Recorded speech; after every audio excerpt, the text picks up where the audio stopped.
আজকে আমি বিনস কত টাকা বিক্রি করলাম। আর এখানে কোথায় শুয়ে আছি আমি? তো hello guys, welcome to my new blog. সকাল সকাল আমি রেডি হয়ে যাই মার্কেট যাওয়ার জন্য।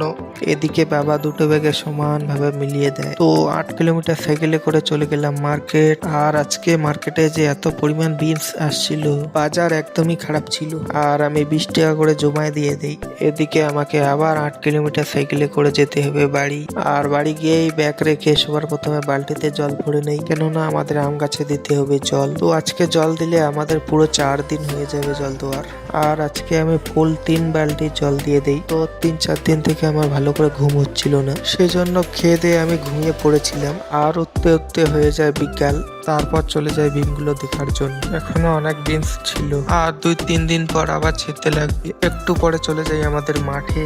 সবাই করছিল প্র্যাকটিস, আর একটু খেলে আমার অবস্থা হয়ে যায় খারাপ। তো ওদের একটু খেলা দেখে চলে যাই বাড়ি। তো আমার ব্লগটা এতটুকুই, ভালো লাগলে লাইক সাবস্ক্রাইব করে দিও। তো বাই বাই।